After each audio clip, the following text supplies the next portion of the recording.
Equality in China today, you will also know that most of the goods produced in China are not for Chinese consumption. As we saw in that frontline video, most of the goods produced in China are produced for exports. They're produced for foreign firms, for foreign retailers.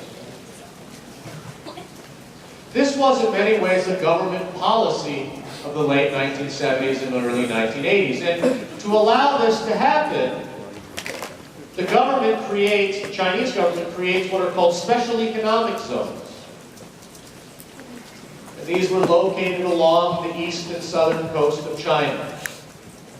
So all of those major glitzy cities that we see images of now, right? Including Shenzhen, for instance, Xiamen across on the east coast, to Shanghai and places like that. These were all designated special economic zones. And the government provided, for instance, tax breaks. If you're a foreign company, we want you to come to China, but we're going to give you a tax break for you to locate your office in one of these special economic zones. If you're a manufacturer and you have a factory and you need to find cheaper inputs, come to China, come to one of our special economic zones. We'll not only give you tax breaks, we'll give you subsidies. Government subsidies to help offset some of the transaction costs or sunk investment costs of moving a factory to China. And most importantly, you want to set up a factory in China to make parts for your Barbie dolls, or for your iPods, or for your furniture company. Come to China because we can guarantee you wage compression. In other words, cheaper wages. And we can guarantee this because of government-sanctioned labor repression. Again, 30% of GDP is in domestic consumption. We're talking about a population of 1.3 billion people, of which just 1/3 of national product is actually domestic consumption. That means 70% of national product is sold overseas. It's not Chinese consumers buying these goods. It's foreign consumers like you and I buying these goods. And the reason why we're able to buy these goods is because of wage compression through labor repression. In other words, then, through the use of government intervention, and in many ways some dubious government intervention, but nonetheless, through government intervention, China has been able to artificially keep the cost of inputs low. If you run through this, you keep the cost of inputs low, you increase the supply. If you increase supply, you decrease price. If you decrease price, you increase consumption, or in this case, you increase exports.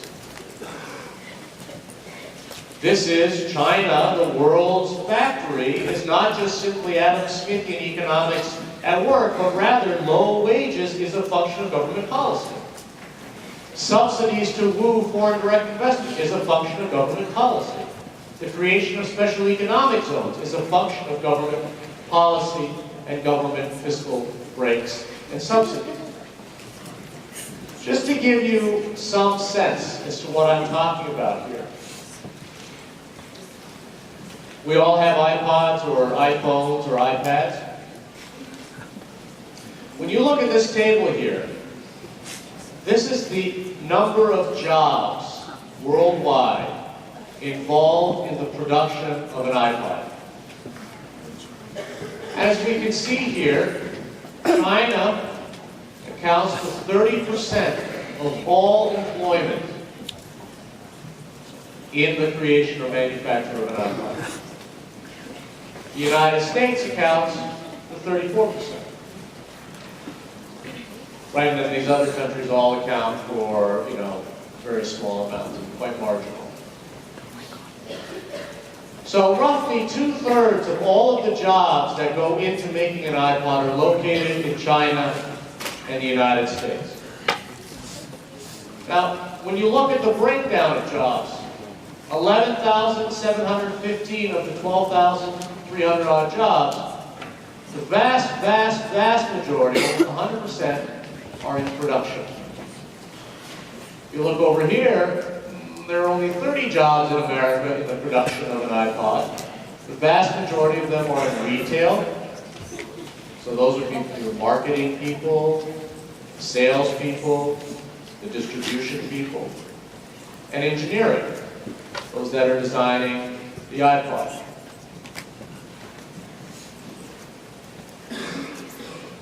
The United States accounts for 34% of all jobs, but in actual wages accounts for 70%.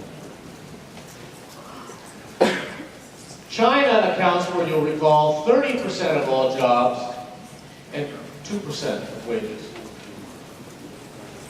It just goes to show, 1/3 of all of the jobs required to make an iPod are located in China. But only 2% of the actual wages earned by those workers that go into an iPod are earned by Chinese workers. So in many ways, we're talking about a division of labor here. But we're talking about a division of labor in which China's comparative advantage is in wage compression. It's creating jobs, it's creating manufacturing capacity in China, but it's a function of wage compression. If you want to get a sense, some students actually, just as an aside, in the Asian Institute are putting on a conference on the weekend of March 8th called In Depth. And I would encourage all of you to go. It's totally a student-run conference on the theme, the end of development in China. And it's this data point that they're starting at. Basically asking what the hell is going on that 30% of the jobs that go into an iPod account for 2.2% of the wages earned. So if this is something you're interested in, just contact me and I'll put you in contact with these people. So that's one example. Government policy to induce wage compression, lowering the cost of input, which then increases, lowering the price, which then increases consumption or exports. Give you another example, apropos your colleague's point about mercantilism pre-refrigerant list. The English Navigation Act is a perfect example. The context of this particular act is basically the English saying, oh my God, the Dutch are beating us at our own game. And if you go back, the Dutch East India Trading Company, with its shallow hulls, with its less manpower per boat, its larger cargo capacity, its ability to basically trade inland and so on, was effectively taking market share away from the English. And the English and its own trading companies, which were also buying for dominance at the time, were getting increasingly worried through this competition. The way in which the English then decided to compete with the Dutch, much to the horror, one would assume, of Adam Smith,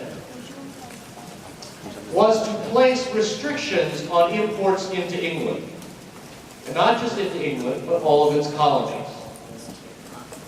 That only those goods that were being shipped in English ships could be traded in England and its colonies. In other words, by passing this particular act, the English Navigation Act, into law, the English government was effectively keeping out competition. Said, we will not allow Dutch ships to trade in English ports. That's just the law. Price no longer matters. Quality no longer matters. The use of maritime insurance doesn't matter. Right? We're simply saying, by right of English sovereignty, that only those goods being transported on English ships can be traded with England and English colonies, which, as you can imagine, was a significant part of the global market. Later, when people began to say, this is really not fair, what the English did was that it imposed customs tariffs on goods that were being transported by foreign ships. Okay, so they said, all right, fine. Dutch ships, you can trade and you can ship goods to English ports. But for every unit of good that you're going to ship, we're going to charge a tax. We're going to impose a tariff. So if you're going to bring a bushel of wheat and it costs £1, we're going to impose a 50% tax, meaning that when that wheat comes off that ship, it's going to cost the consumer $1 or £1.50. So through the use of these tariffs then, through the use of government policy, the English government was increasing the price of foreign goods. So if you think about it then, what we saw here was the use of government policy to increase the price of foreign goods and services, right? Saying, yeah, you can trade, but we're going to impose a tax, and we're going to artificially make your Dutch shipped goods more expensive. By making foreign goods and services more expensive, it decreased the demand for these foreign goods and services, which would in the end benefit English trade. And if you care, one of the reasons why Dutch economic hegemony begins to decline in the latter half of the 17th century is precisely because of the English Navigation Acts. The use of government policy in England, much to the horror, one would presume, of Adam Smith, the use of government policy to make foreign goods more expensive, and therefore create advantage for English firms. Similar example, the English Corn Laws. By around the early 19th century, we begin to see a decrease, actually by around the late 18th century, early 19th century, we begin to see a decrease in grain prices, which is essentially corn, or called corn. And when you see a decrease in grain prices, who's going to get affected the most? Well, it's going to be the landed elite. Right? It's going to be those, any of you watch Downton Abbey, right? It's going to be those estate holders who produce for the community, and also, incidentally, like a good price. So at that time, in the early 19th century, grain prices begin to go down. The English government, as you can imagine, gets a little nervous because now the landed elite are saying, well, this sucks because that's all we know how to do. So the English government begins a practice of price fixing and essentially pricing 80 shillings per bushel of wheat.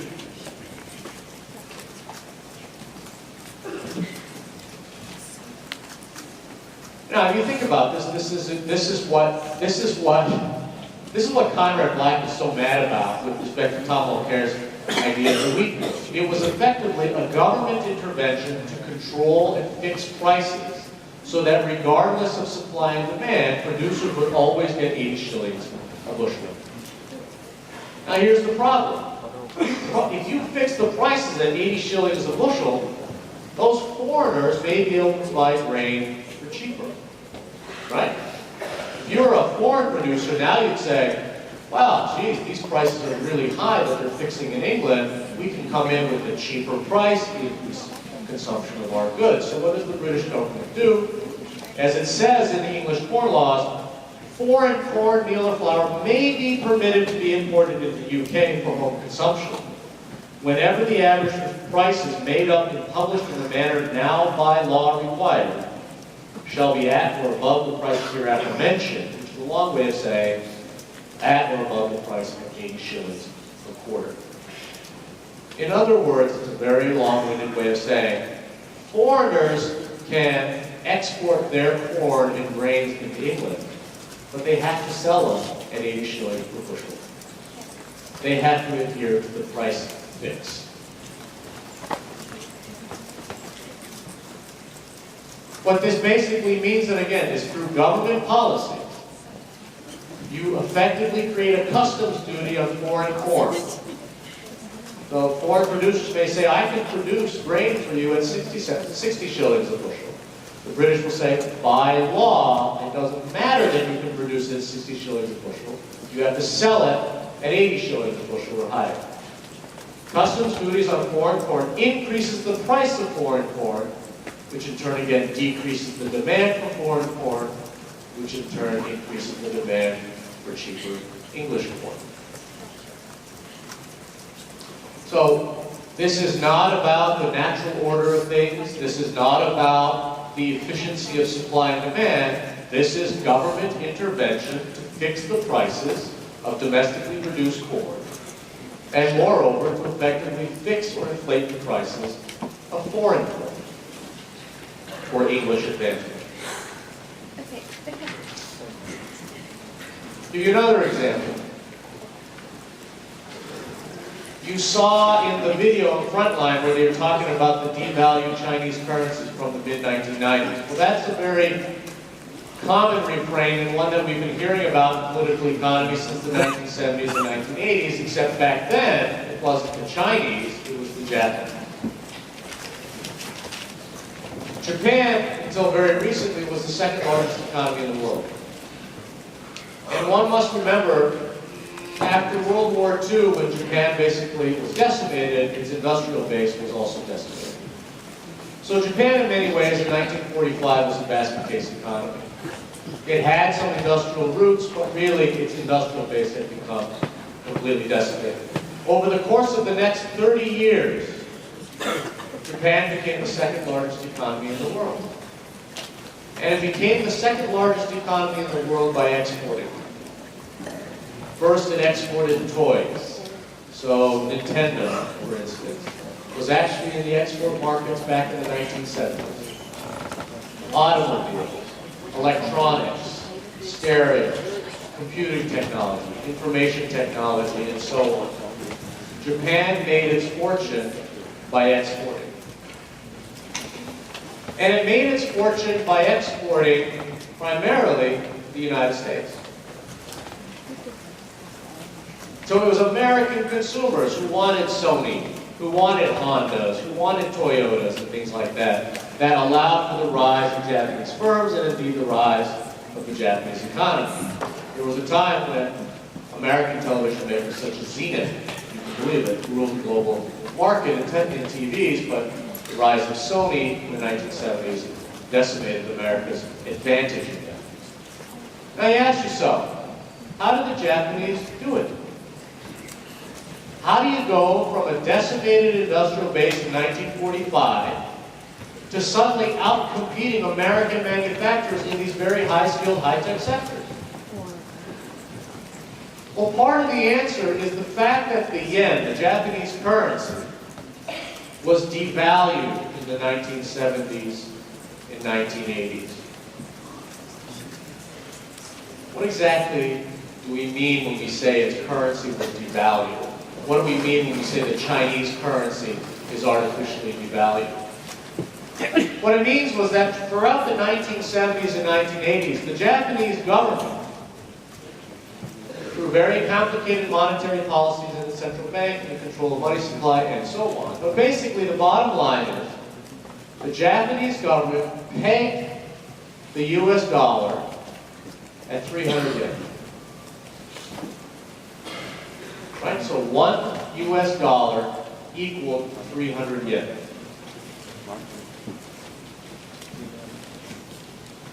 The fact of the matter is, however, by the 1980s, the real value of the yen, if it was allowed to be traded openly and freely, like Adam Smith would have wanted, if the Japanese yen was allowed to trade freely, its real value was actually about 100 yen per dollar. Just remember that. The real value of the yen is 100 yen per dollar. The Japanese government is pegging it at 300 yen per dollar. So what does that mean? By pegging it at 300 yen per dollar, it effectively made Japanese exports cheaper. So if a Japanese manufacturer says, we're going to sell you product X, and we're going to sell it to you for 300 yen, the American producer, the American consumer says, 300 yen, that's only $1, no problem. But had the Japanese currency been its real value at 100 yen per dollar, then the Japanese manufacturer said, we'll sell you this product for 300 yen, Now the American consumer has to pay $3. So the point here is that by artificially keeping the Japanese currency cheaper, 300 yen to the dollar as opposed to 100 yen to the dollar, it artificially made Japanese exports cheaper. Right? So the Japanese automaker says that we want to sell this car for 30,000 or 300,000 yen. That would be, what was that? $100,000? Yes. No, that would be 1,000. Okay. So say we wanted to sell this television for 300,000 yen. To the American consumer, that's $1,000. If it was actually at its real value, it'd be $3,000. Okay? So basically, this really makes the Americans mad. And in 1985, in what was called the Plaza Accord, a group of industrial nations, including Canada, but really the United States, forced Japan to revalue the yen. Basically said, you've had an unfair comparative advantage for far too long, and you are undercutting and outcompeting American producers. So therefore, we want you to revalue your yen to 100 yen per US dollar. The key point I want to make here is the Japanese economic rise in the post-war period was in many ways attributable to good economic policy, hard work, market fundamentals, good design, good engineering, and so on. But it was also a function of government efforts to devalue its currency, which in the end made exportable goods cheaper, which increased exportable supply, and in the end increased import consumption in Japan.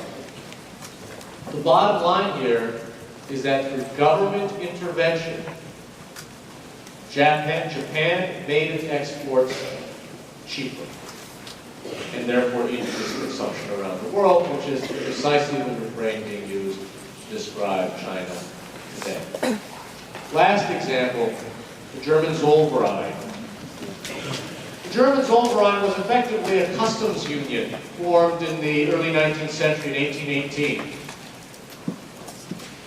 And the German Zollverein actually predates the formation of modern Germany, but it's really the sort of creation of an economic union in the early 19th century.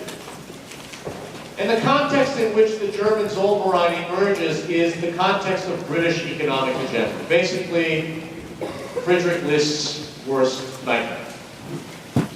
England is dominating the global economy, Germany is fragmented, Germany could not compete. Effectively, Germany was exactly as Friedrich List was describing it. So the German Zollverein was formed in 1818 and was an economic union, and it approximately covered what is now modern-day Germany. In many ways, you can think of it actually as the precursor to the European Union.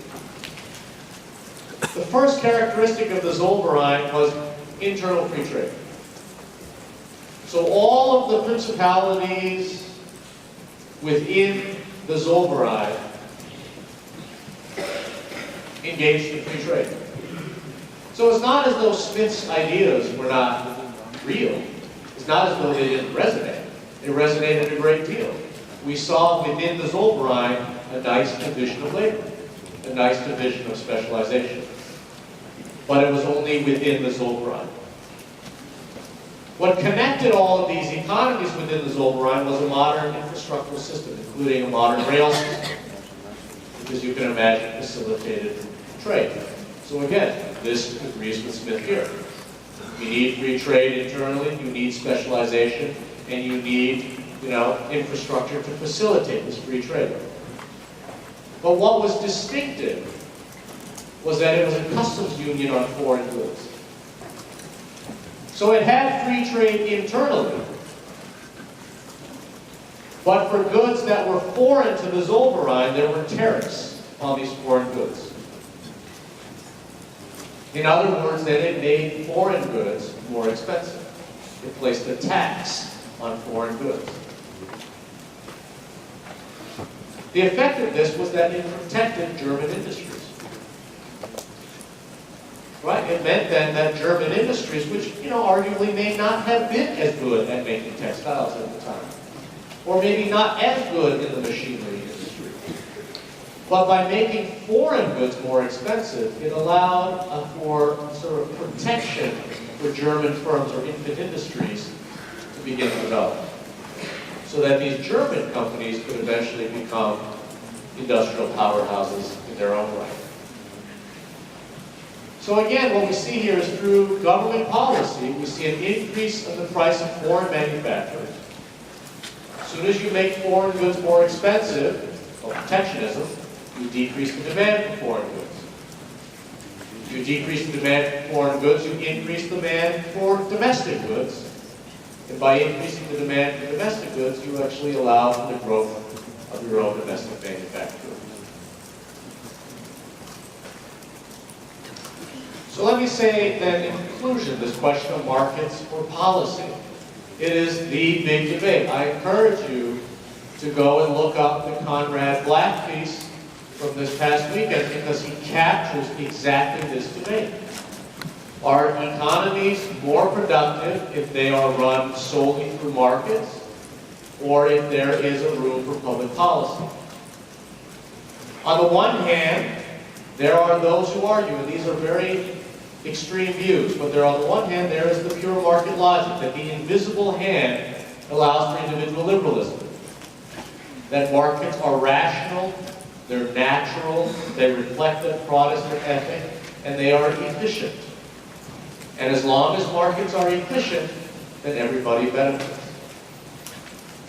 Now the opposite is the mercantilist view. That in the end, the invisible hand thesis is naive. That efficiency does not equal positive sum. That efficiency actually benefits some more than others. And therefore you need the visible hand of government to effectively distort the market, to tamper with nature, if you will, in order to create national economies. So whereas the market logic is about liberalism, the visible hand of government perspective is about realism. And for today, we've basically talked about different ways in which governments can artificially manipulate prices and artificially manipulate markets. And it's for you to decide if you think that's a good thing or a bad thing. It's for you to decide if you think it's worth it or not. It's for you to decide if you think that some human rights are more important than others, and so on. We've talked about, for instance, the use of government to facilitate wage compression, to make labor cheaper. We've talked about government rules to create duties, to make foreign goods more expensive. We've talked about government intervention to fix prices as a way of producing or protecting domestic producers. We've talked about the Japanese example of basically manipulating exchange rates in order to make their goods cheaper. And we've talked about the German Zollverein as an example of how you make foreign goods more expensive, and in so doing, protecting your own industries so that they might grow as well. Next week we'll revisit Smith and List, but we're going to inject a little dose of imperialism and Lenin as well.